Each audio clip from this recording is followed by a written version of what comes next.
चलिए, स्वागत है आप सभी का केस स्टडी नंबर 12 के solution video.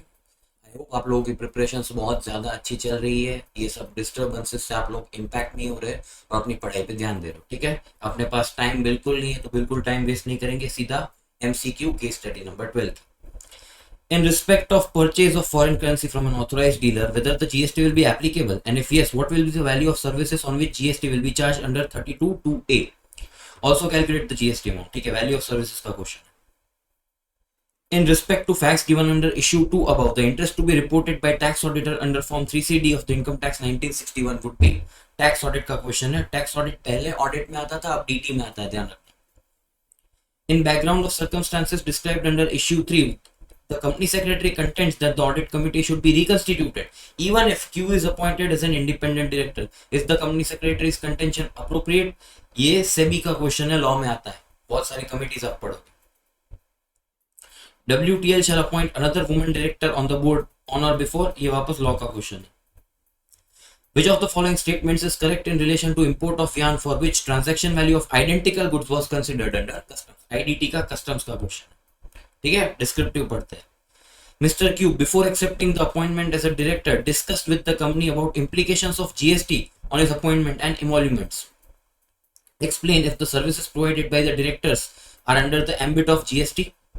Or question, last question. In the background of facts stated in issue 5, compute the value of option under share based payment as per Ind AS 102। गधे, एक number के गधे। Value of option question में इन लोगों ने दे रखा है, question गलती से ड्राफ्ट किया है। क्वेश्चन ये है कि compute the pre and post acquisition amount. Pre acquisition मतलब बिजनेस कॉम्बिनेशन में कितना कंसिडर होगा और पोस्ट एक्विजिशन एक्सपेंस ऑफ कितना होगा। ठीक है, ठीक है सर, डांटो मत आप। ठीक है सर, चलो केस स्टडी नंबर 12 पढ़ते हैं। Venton Tarun Limited is a fast-growing listed company focusing on innovation in the textile and garment industry. The company has grown in last one decade from Punjab to the homes of millions of customers across 50 countries and is aiming to target of becoming most trusted brand that takes conscious care of its customers, ठीक है, employees and all stakeholders and treats them the best. Company has also 5 subsidiaries operating outside India in the same business line of garments and trading of some special types of yarns. Financial statements of the company of the year 23-24 have already been prepared and audit was completed as per all regulatory requirements. ठीक है, after gaining experience as a CFO of the company WTL for last 15 years, Tiru has resigned and started his own venture in professional consultancy with some other players in the same business domain.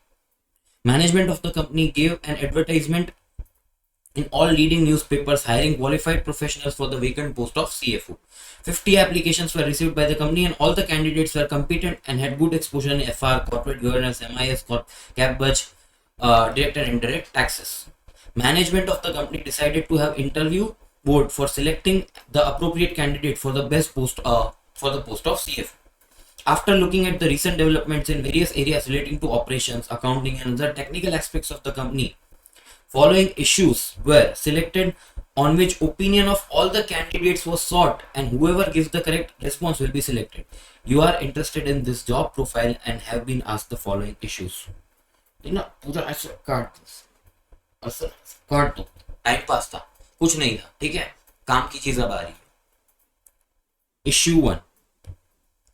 Company is operating in 50 countries, so the employees of the company travel worldwide to oversee the operations and for the business expansion. ठीक है, for this purpose, the foreign currency is taken from authorized dealers who charge GST as per relevant provisions of GST and are used for meeting all overseas expenses including stay, local travel, food expenses in foreign currencies. For the upcoming business trip, employees will be traveling to USA and require $10,000. Company purchase foreign currency 9,900। देखो requirement 10,000 है, purchase 9,900 किया है तो base इसको बनाना है। After paying 7.4 lakhs, however the customs exchange rate and the bank buying rate for the same will lead to amount of 7.45 and 7.5 respectively or for equivalent number of dollars on the same day। ठीक है, मतलब $9,900 खरीदने के लिए मैंने actual में 7.4 लाख पे किया। अगर उसको कस्टम्स रेट देखता तो उसका हो जाता 7.45 और अगर बैंक रेट देखता मतलब बैंक बाइंग रेट तो 7.5 हो जाता। बात समझ में, ये आगे काम आएगा। During the last overseas visit of Senior Vice President Marketing, the company received export order of specified types of garment for which yarn was required to be imported. The company imported special yarn from Germany to manufacture such garments. There was no transaction value available for such yarn. Consequently, transaction value of identical goods was considered by customs. Issue 2. One of the overseas subsidiaries, Triple S Inc., has provided financial assistance to WTL. The said financial assistance is outstanding in the books of accounts of the company as foreign currency loan, of which it has paid interest of 32 crores in the last financial year. The amount of TDS as applicable has been deducted and deposited within the due dates.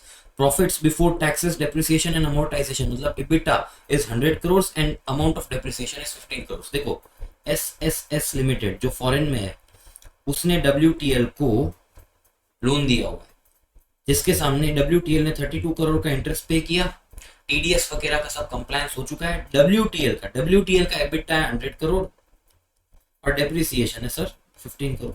ठीक है, ये scene है. आगे क्या आएगा देखेंगे. Issue 3. The company has to comply with listing obligation and disclosure requirements relating to corporate governance, and for this, independent and qualified audit committee is already formed and functioning. The audit committee consisted of 6 directors having wide experience in corporate matters, and 4 of them were independent. One of the directors, P, an independent director, has resigned as the director of the company. WTL proposes to appoint Q as an independent director who is already serving as an MD in one company and ID in 3 companies. ध्यान से पढ़ना. ये जब मैंने आपको पढ़ने का time दूंगा इतना पैराग्राफ ध्यान से पढ़ना. ठीक है. Arunima is a woman director of the company. Due to her other engagements, she tendered her resignation from directorship with effect from 1st March, while letter dated 15th March, which was received on 20th March. With effect from 1st March, letter कब दिया उन्होंने? 15th March का letter था जो 20th March को board को मिला. ठीक है. 20th with effect from 1st March, letter dated 15th Feb, my bad. 15th Feb का लेटर था जो 20th को मिला, which was with effect from 1st March. ठीक है, ऐसे सॉरी. ठीक है. The board took note of the resignation in its meeting held on 15th March. मतलब 15th March को नोट ले ली. ठीक है, ये टाइमलाइंस ध्यान रखना, ये काम है. Ever Private Limited was acquired by WTL and the same was accounted as a business combination as per Ind AS 103. However, there was an existing share-based scheme in Ever Private Limited with a vesting condition of 4 years, and 3 years have already lapsed as on the date of acquisition. WTL agreed to replace the existing award of the employees of the acquired entity. The fair value of option under the share-based payment scheme on acquisition date was 1200, while the fair value of option replacing the existing scheme was 1500. Also, only one more year was left for vesting after the acquisition. Questions पे आ गए. 5 minute लो. ये एक paragraph और ये एक paragraph बहुत ध्यान से पढ़ो. ठीक है, 5 मिनट लो, पढ़ लो, then will move to answers. चलिए पढ़ लिया, आंसर्स डिस्कस करते हैं फटाफट से. ध्यान दो. In respect of purchase of foreign currency from authorized dealer, whether the GST will be applicable, and if yes, what will be the value of services on which GST will be charged as per 32(2)(a). Also calculate GST if rate is 18%. ये आपने पढ़ा ही होगा. अब तो वापस मैं आपको quick idea दे देता हूं. Value of supply in case of transaction with in foreign currency.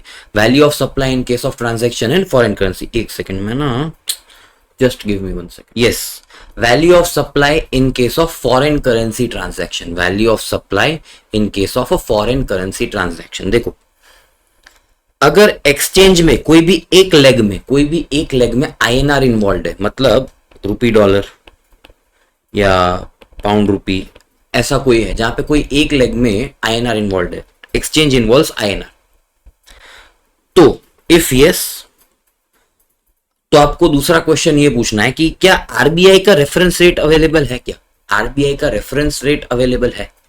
अगर आंसर इज यस, तो आपका जो वैल्यू ऑफ सप्लाई होगा वो होगा reference rate minus actual rate. मतलब अगर रेफरेंस रेट 100 था, एक्चुअल रेट 110 हुआ, तो value of supply per unit of currency exchange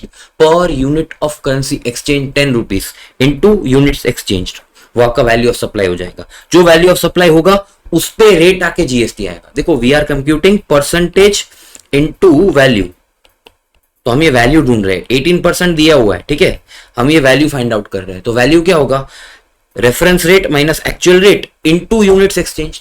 ये कौन सा केस है, अगर एक लेग में, ट्रांजैक्शन के एक लेग में INR है और आरबीआई का रेफरेंस रेट अवेलेबल है। अगर आरबीआई का रेफरेंस रेट अवेलेबल नहीं है तो 1% ऑफ INR एक्सचेंज, आंख बंद करके जितना भी INR एक्सचेंज किया उसका 1% ले लेना। लेकिन अगर ऐसा नहीं है, मतलब एक लेग में भी INR इन्वॉल्व नहीं है, मतलब यूरो और पाउंड है या तो डॉलर और यूरो है, ठीक है, तो क्या करोगे, सिंपल, ये आपने पढ़ा है, ये इससे रिलेटेड क्वेश्चन नहीं है, क्वेश्चन यहाँ पे आ जाएगा आपका, बट मैं आपको आइडिया दे रहा हूं ताकि हम प्रोविजन पूरा पढ़े। आपको क्या करना है, इसको आरबीआई रेट से मल्टीप्लाई करो, इसको आरबीआई रेट से मल्टीप्लाई करो, दोनों में से जो लोअर आता है उसका 1% वो आपका वैल्यू हुआ इंटू 18% आपका टैक्स लायबिलिटी, वापस से इसको आरबीआई रेट से मल्टीप्लाई करो, इसको आरबीआई रेट से मल्टीप्लाई करो, दोनों में से लोअर करो, उसका 1% करो, उसके बाद जो चीज आई इंटू 18% या इंटू आपका जो टैक्स रेट है will be your what, GST liability. बात समझ में आई। ये ऑप्शन 2 है, मैं डिस्कस नहीं कर रहा, मैंने यहाँ पे दे दिया है क्योंकि क्वेश्चन ऑप्शन 1 के रिलेटेड, ठीक है, ऑप्शन 2 है 32(2)(b), ठीक है।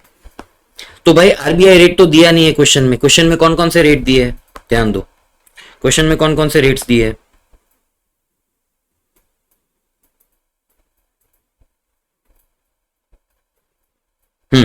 आपको क्वेश्चन में दिया है सर, एक्चुअल रेट दिया है, एक आपका कस्टम्स का रेट दिया है और एक आपका बैंक का रेट दिया है, आरबीआई का रेट नहीं दिया है। अगर आरबीआई का रेट अवेलेबल नहीं है, आरबीआई का रेट अगर अवेलेबल नहीं है तो आप चार्ट में यहां पे पहुंच जाओगे, 1% of INR exchange, INR exchange actual में कितना किया 7.4 लाख, तो उसका 1% क्या होगा 7400 इंटू 18%, ये आपका जीएसटी लायबिलिटी। तो वैल्यू ऑफ सप्लाई पूछा तो 7400, जीएसटी लायबिलिटी पूछा तो 1332, बहुत सिंपल था, चिंदी क्वेश्चन था गाइस। आप लोगों को अगर आईटीटी स्ट्रांग है तो ये मुझे आपको पढ़ाने की भी जरूरत नहीं है, ठीक है, but since we are covering everything given in the case study we are doing it, ठीक है, ऑप्शन बी आएगा, कूल, ठीक है।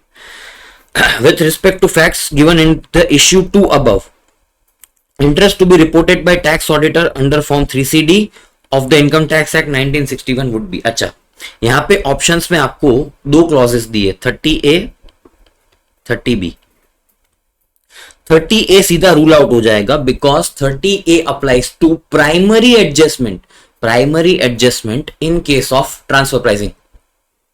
अगर आपको प्राइमरी एडजस्टमेंट क्या होता है वो अगर जानना है तो आपको ट्रांसफर प्राइसिंग पढ़ना पड़ेगा, या मैंने बहुत शॉर्ट में आपको केस स्टडी 1 जो आरटीपी की है उसमें बताया हुआ है, मैं लिंक डाल दूंगा यहाँ पे ऊपर, ठीक है, तो वहां पे भी आपको प्राइमरी एडजस्टमेंट का कॉन्सेप्ट मिल जाएगा। तो 30A प्राइमरी एडजस्टमेंट पे लगता है, 30B क्या बोलता है ध्यान देना। तो 30A वाले तो ऑप्शन गए, ठीक है, अब रेस यहां पे 30B क्या बोलता है ध्यान देना। 30B के लिए आपको एक सेक्शन पढ़नी पड़ेगी 94B। 94B क्या बोलती है ध्यान देना।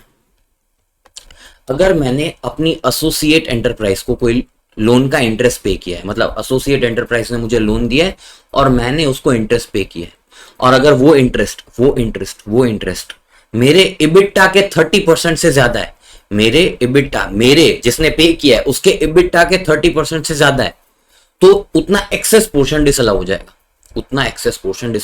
करेक्ट। तो 94B क्या बोलता है कि ए बोरोवर तू अपने लेंडर को, जो तेरा एसोसिएट एंटरप्राइज है, उसको अगर इंटरेस्ट पे कर रहा है कुछ, तो ध्यान रखना कि अपने इबिटा, तेरे खुद के इबिटा के 30% से ऊपर जो भी इंटरेस्ट होगा हम डिसअलाउ कर देंगे इस साल में, वो फिर कैरी फॉरवर्ड हो जाएगा अगले साल, ठीक है। अब 30B जो टैक्स ऑडिट रिपोर्ट है वो क्या बोलती है, 30B clause 30B of the tax audit report वो क्या बोलती है ध्यान देना। 30A तो नॉट एप्लीकेबल हो जाएगा। 30B क्या बोलता है, weather assessee has incurred expenditure during the previous year by way of interest or similar nature, हाँ इंटरेस्ट तो पे किया है, exceeding 1 crore rupees as referred to subsection 1 of 94B।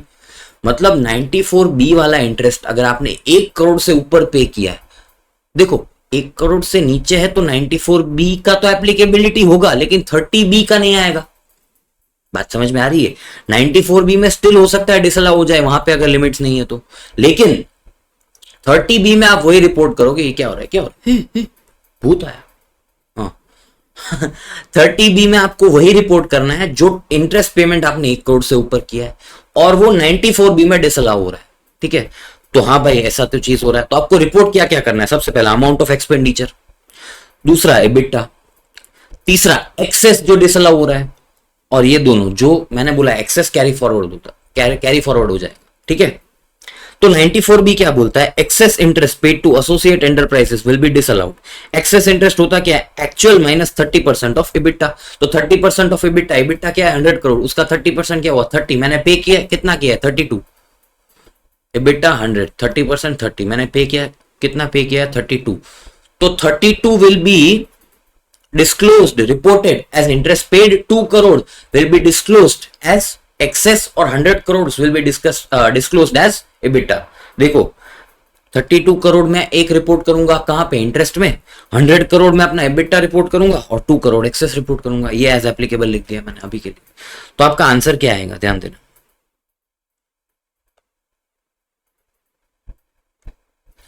32 and 2 under clause 30B। 30 नहीं आएगा क्योंकि आपको इंटरेस्ट पूरा रिपोर्ट करना है, you don't have to break up, आपको एक जगह पे पूरा इंटरेस्ट रिपोर्ट करना है और दूसरी जगह पे एक्सेस रिपोर्ट करना है। बात समझ में आई? आपको प्रोविजन अगर अच्छे से समझ में ना आया हो तो डीटी एक बार देख लेना, ठीक है, वहां पे आपको ज्यादा क्लैरिटी मिलेगी, मैंने आपको रेलेवेंट चीज बताई, ठीक है। Third, in background of circumstances described under issue 3, if the company secretary contends that the audit committee should be reconstituted, even if Q is appointed as an independent director, is the company secretary's contention appropriate? अच्छा ये law है। अब law बहुत सारे मे 24 के students ने नहीं पढ़ा होगा, तो ध्यान देना, मैं अच्छे से करा रहा हूँ। डीटी पढ़ा होगा इसलिए मैंने जो प्रोविजन था 94B वाला वो एक बार को हल्के में ले लिया, लेकिन इस चीज को हल्के में मत लेना, ठीक है, ध्यान दो। हाँ, SEBI LODR requirements, SEBI LODR requirements का रेगुलेशन 18 क्या बोलता है कि एक लिस्टेड कंपनी को एक ऑडिट कमेटी बनानी है, एक लिस्टेड कंपनी को एक ऑडिट कमेटी बनानी है, ठीक है। ऑडिट कमेटी मतलब ऐसा मान लो कि 3-4 ऐसे सीनियर लोग जो ऑडिट फंक्शन को ओवरसी करते हैं, फाइनेंशियल रिपोर्टिंग प्रोसेस को ओवरसी करते हैं, फाइनेंशियल स्टेटमेंट्स रिव्यू करते हैं, ऑडिट रिपोर्ट रिव्यू करते हैं, ऐसे कुछ फंक्शंस होते हैं ऑडिट कमेटी, ठीक है। सेबी एक्ट क्या बोलता है, सेबी एक्ट बोलता है कि एक ऑडिट कमेटी में 3 डायरेक्टर्स होने चाहिए, मतलब बोर्ड ऑफ डायरेक्टर्स में से 3 लोग मेरे ऑडिट कमेटी में होने चाहिए। अच्छा, ऑडिट कमेटी के 2/3 मेरे इंडिपेंडेंट डायरेक्टर होने चाहिए, 2/3 मेरे इंडिपेंडेंट डायरेक्टर होने चाहिए, ठीक है। और एक दूसरा रेगुलेशन यहां पे टांग अड़ा रहा है, रेगुलेशन 17A। ये देखो, ये चीज मैंने अभी आपको नहीं बताई, ठीक है, क्योंकि रेलेवेंट नहीं है, लेकिन जो रेलेवेंट है वो मैं आपको बता रहा हूं, ठीक है। रेगुलेशन 17A क्या बोलता है कि अगर the director of listed entity shall comply with the following conditions with respect to maximum number of directorships including alternate directorships that can be held at any point of time. देखो ध्यान देना, a person shall not be a director in more than 7 listed entities, notwithstanding above मतलब इससे overriding, notwithstanding मतलब overriding, a person who is serving as a whole-time director or managing director in any listed entity shall serve as an independent director only in 3। मतलब अगर मैं एक normal director हूं तो मैं 7 कंपनीज में एज एन इंडिपेंडेंट डायरेक्टर काम कर सकता हूं, लेकिन मैं किसी एक भी कंपनी का एमडी या डब्ल्यूटीडी हूं तो मैं सिर्फ 3 एंटिटीज का इंडिपेंडेंट डायरेक्टर हो सकता हूं। एमडी डब्ल्यूटीडी मतलब आप ऐसा समझो, मैं आपको एसेंस बता रहा हूं। एमडी डब्ल्यूटीडी मतलब किसी भी कंपनी में बहुत ज्यादा सिग्निफिकेंट इन्वॉल्वमेंट रखने वाला पर्सन। मतलब अगर मैं एक नॉर्मल डायरेक्टर हूं, मेरी किसी भी कंपनी में ज्यादा प्रेजेंस नहीं है, बस मैं बोर्ड मीटिंग्स अटेंड करता हूं, तो ऐसी 7 कंपनीज में मैं इंडिपेंडेंट डायरेक्टर बन सकता हूं, 7 कंपनीज में। लेकिन अगर मैं एक कंपनी में बहुत ज्यादा इन्वॉल्व हूं तो मैं फिर 7 नहीं, फिर 3 कंपनी में इंडिपेंडेंट डायरेक्टर बन सकता हूं, ठीक है। Director of listed company shall be under, correct, ये प्रोविजन है। अब ध्यान देना, एक्चुअल में वो क्या रहा है, एक्चुअल में यहां पे मेरी जो ऑडिट कमेटी थी उसमें छह मेंबर्स थे जो कंप्लायंट है, क्यों 3 होने चाहिए? उसमें से 2/3 इंडिपेंडेंट डायरेक्टर्स होने चाहिए। 6 का 2/3 करो, कितना होगा? 4। तो वो कंप्लायंट था। अब उसमें से एक रिजाइन करके चला गया तो 3 इंडिपेंडेंट डायरेक्टर बचे, तो ये नॉन कंप्लायंट हो गया। ठीक है, तो मेरे को 3 का 4 करना पड़ेगा वापस से, करेक्ट? 3 का 4 करना पड़ेगा 2/3 कंप्लाई करने के लिए। तो इस चीज को कंप्लाई करने के लिए मेरे को 3 का 4 करना पड़ेगा। लेकिन ये क्यों भाई साहब जो है वो ऑलरेडी एक कंपनी में मैनेजिंग डायरेक्टर है और ऑलरेडी 3 कंपनी में इंडिपेंडेंट डायरेक्टर है। तो अगर उसको मैं यहां पे बिठाऊंगा, क्यू को मैं यहां पे बिठाऊंगा, तो ये प्रोविजन वायोलेट हो जाएगा। वापस एक कंपनी है, मैथमेटिकली समझो आप, यहां पे जो लिखा है उसको मैथमेटिकली यहां पे समझो। एक कंपनी में 6 डायरेक्टर्स थे, इंडिपेंडेंट डायरेक्टर ऑडिट कमेटी में। ठीक है, तो इस प्रोविजन को उन लोगों ने फुलफिल कर दिया, करेक्ट? उसमें से 2/3 इंडिपेंडेंट होने चाहिए, यहां पे वो फुलफिल कर रहा था, एक भाग गया तो अब फुलफिल नहीं कर रहा, तो 3 का 4 करना पड़ेगा। अब 3 का 4 करने के लिए चौथे को मैं बिठा रहा हूं, मैं सोच रहा हूं क्यू को बिठा दूं। क्यू को पूछा कि भाई तू कितनी कंपनी में मैनेजिंग डायरेक्टर या होल टाइम डायरेक्टर है? तो बोला एक कंपनी में। और उसको पूछा तू कितनी कंपनी में इंडिपेंडेंट डायरेक्टर है? वो बोला 3 कंपनी में। तो मैंने बोल दिया क्यू भाई तू डिसअलाउड है, डिस्क्वालिफाइड है, बिकॉज तुझे यहां पे बिठाऊंगा तो ये 17A वायोलेट हो जाएगा, भले 18 कंप्लाई हो जाए, 17A वायोलेट हो जाएगा, नहीं चलेगा। तो the contention of company secretary is correct. यहां पे आपको ऑप्शंस कैसे दिए? Contention of company secretary is not correct वाले दोनों ऑप्शन उड़ा दो। Contention of company secretary is correct and the audit committee should be reconstituted as it should have at least 2/3 majority of members as independent directors। यहां पे 17A violet हो जाएगा तो Q है उसको इंडिपेंडेंट डायरेक्टर ही नहीं बनने देंगे। कौन? Companies act. यहां पे जो क्यू है वो इंडिपेंडेंट डायरेक्टर ही नहीं बन पाएगा, तो यहां पे 3 का 4 चौथा नहीं बन पाएगा, तो ये कंडीशन वायोलेट हो जाएगी। तो पहले ये कंडीशन वायोलेट होगी, फिर ये वायोलेट हो जाएगी। बात समझ में आई?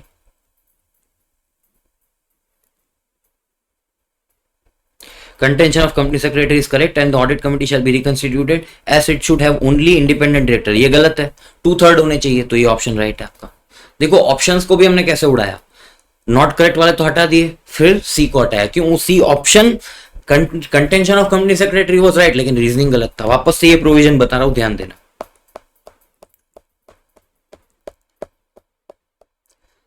दो रेगुलेशन 18, रेगुलेशन 17 है। रेगुलेशन 18 बोलता है कि कंपनी, अगर तू लिस्टेड कंपनी है तो तुझे एक ऑडिट कमेटी बनानी है, उसमें मिनिमम 3 डायरेक्टर्स होने चाहिए और उसमें से एटलीस्ट 2/3 इंडिपेंडेंट होने चाहिए। और 17A बोलता है कि एक बंदा 7 कंपनी में इंडिपेंडेंट डायरेक्टर हो सकता है, 7 लिस्टेड कंपनी में। और अगर वो किसी एक भी कंपनी में ज्यादा इन्वॉल्व है, मतलब मैनेजिंग या होल टाइम डायरेक्टर है, तो फिर 3 ही जगह पे मुंह मार सकता है। वो बहुत बच्चों वाली लैंग्वेज बता रहा हूँ, या बहुत अश्लील लैंग्वेज है, बट थोड़ा आपको समझ में आएगा, ठीक है?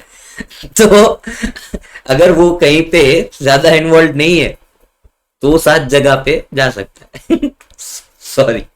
और अगर वो एक जगह पे ज्यादा इन्वॉल्व है तो 3 जगह पे, ठीक है, एज एन इंडिपेंडेंट डायरेक्टर काम कर सकता है। थोड़ा ऐसा सीरियस हो जाता है। अभी क्यू भाई साहब को अगर मैं यहां पे बिठाऊंगा चौथे इंडिपेंडेंट डायरेक्टर में, तो क्या होगा? वो ऑलरेडी एक कंपनी में एमडी और 3 कंपनी में इंडिपेंडेंट डायरेक्टर है, तो इंडिपेंडेंट डायरेक्टर बनने के काबिल ही नहीं है, तो यहां पे नहीं बिठा पाऊंगा। और इसको अगर मैंने इंडिपेंडेंट डायरेक्टर बनाया तो ये वायोलेट हो जाएगा, फिर ये वायोलेट हो जाएगा। बात समझ में आई? तो पूरी आपको जो कमेटी है वो रिकॉन्स्टिट्यूट करनी पड़ेगी, ठीक है? क्योंकि यहाँ पे भी 2/3 नहीं बैठ रहा, क्योंकि ये बंदा यहाँ पे एलिजिबल नहीं है, ये बंदा यहाँ पे एलिजिबल नहीं है, तो ये 2/3 नहीं बैठ रहा। इंटरप्ले है 2 रेगुलेशंस का, ठीक है? ऐसा अश्लील जोक नहीं मारूंगा मैं, सॉरी, कोई ऑफेंड मत हो जाना कमेंट्स में। वैसे तुम लोग भी कोई दूध के दूल्हे नहीं हो, बट ठीक है। WTL shall appoint one another woman director on or before। देखो सेक्शन है women directors की, सेक्शन कोट नहीं कर रहा।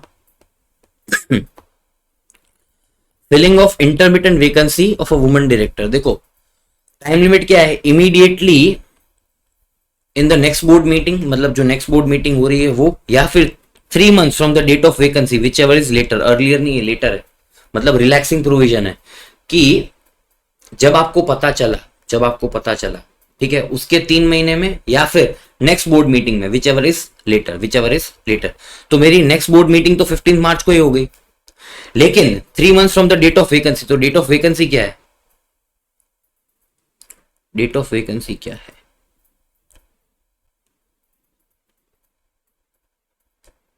विथ इफेक्ट फ्रॉम 1 मार्च, तो 1 मार्च से 3 महीना गिनोगे तो 1 जून होगा, मार्च अप्रैल में नहीं, सॉरी जुलाई हो जाएगा फर्स्ट, मतलब 30 जून होगा, ठीक है 1 जून होगा, 30 जून होगा। सर क्या कर रहे हो आप, सर नींद में हो क्या आप, सॉरी, हाँ 1 जून हो जाएगा, 3 महीना, 1 मार्च अप्रैल में, हाँ तो 1 जून हो जाएगा, तो विच एवर इज लेटर, तो latest by 1 June women director की जो वैकेंसी है उसको फुलफिल करना पड़ेगा।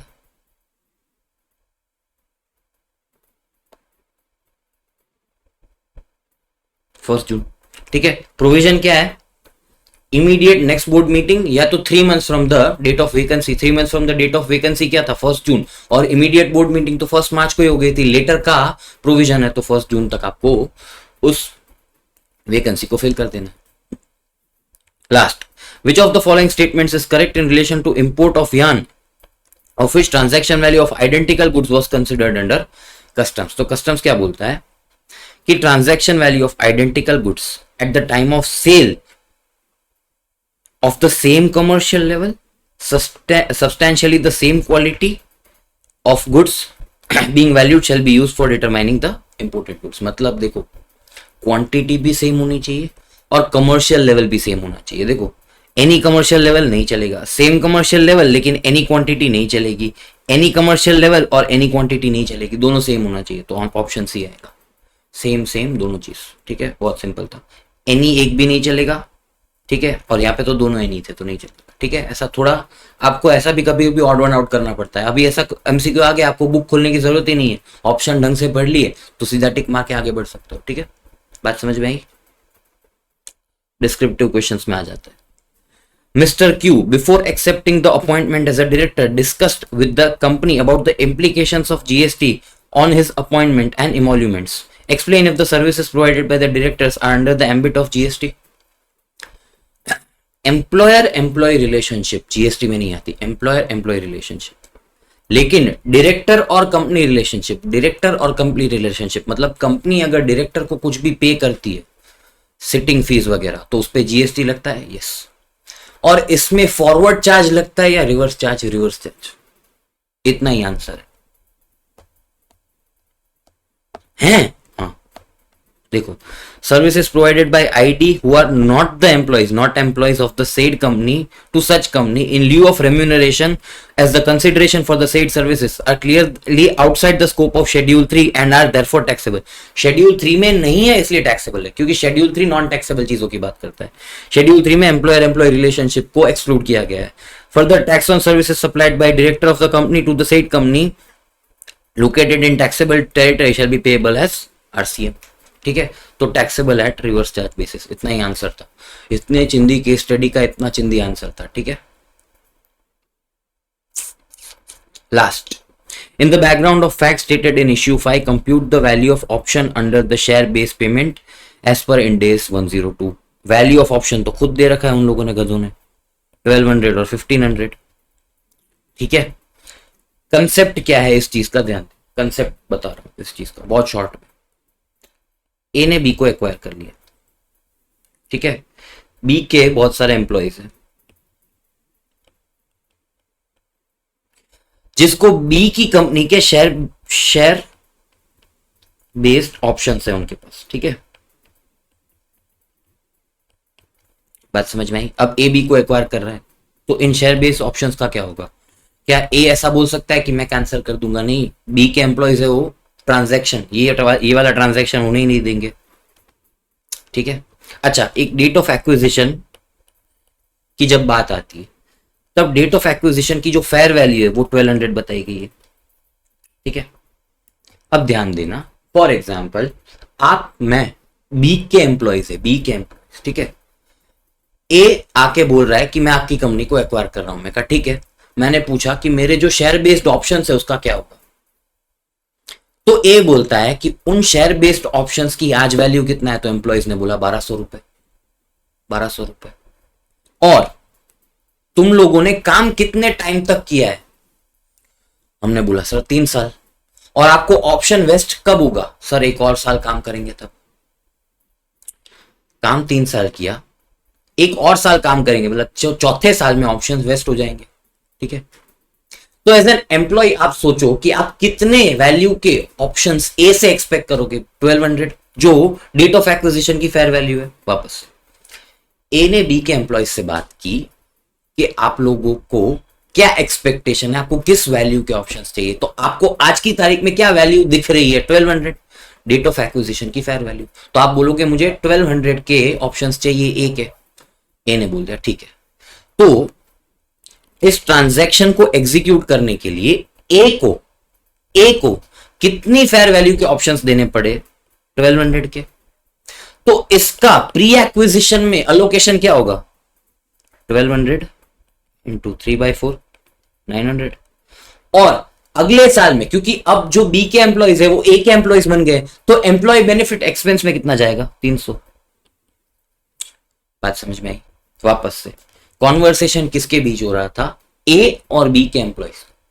ए ने पूछा कि कितने के ऑप्शंस चाहिए, तो बी के एम्प्लॉइज ने बोला 1200 के। वो 1200 क्या है कि जब ये ट्रांजैक्शन हो रहा है किसका, एक्विजिशन का, उस दिन की फेयर वैल्यू, ठीक है। बात समझ में आई। लेकिन ए ने बी के एम्प्लॉइज को खुश कर दिया, ए ने बी के एम्प्लॉइज को खुश कर दिया। वो बोला 1200 नहीं 1500 के ऑप्शंस देता हूं, 1200 नहीं 1500 के ऑप्शंस देता हूं। तो बी के एम्प्लॉइज खुश हो गए ऑब्वियसली। लेकिन इस ट्रांजैक्शन को एग्जीक्यूट करने के लिए कितने वैल्यू के ऑप्शंस देना मैंडेटरी था, 1200 के, 1200 के इतना ही वैल्यू देना मैंडेटरी था। 1500 तो मैं खुश होके दे रहा हूं। तो अगेन प्री कॉम्बिनेशन पीरियड में, प्री एक्विजिशन पीरियड में कितना जाएगा, 900। लेकिन यहां पे एक्सपेंस ऑफ में 1500 लेस 1200 प्लस 300, आपको एक्सपेंस ऑफ 600 करना पड़ेगा। मतलब बात समझो, जो एक्सेस दे रहे हो ना वो पोस्ट एक्विजिशन पीरियड में जाएगा, क्योंकि प्री में वो देना जरूरी नहीं था, प्री में वो देना जरूरी नहीं था। जरूरी कितना था, 1200। उसका कितने साल हो चुके हैं, 3, तो 3 into 4, 3/4। और अगर मैं शाना हो के एक्सेस दे रहा हूं तो फिर उसको पोस्ट एक्विजिशन में एम्प्लॉय बेनिफिट में कंसीडर करना, बिकॉज अब बी के एम्प्लॉयज ए के एम्प्लॉयज। बात समझ में आई। ये आप एफआर में अच्छे से पढ़ोगे, मैंने आपको इंट्यूशन दिया है। 900 और 600 will be recorded as employee expense in the books of accounts of A. बात समझ में आई। ये थी आपकी केस स्टडी नंबर कौन सी थी, 12, ठीक है। वो लॉ वाला पोर्शन एक बार अच्छे से पढ़ ले, ठीक है।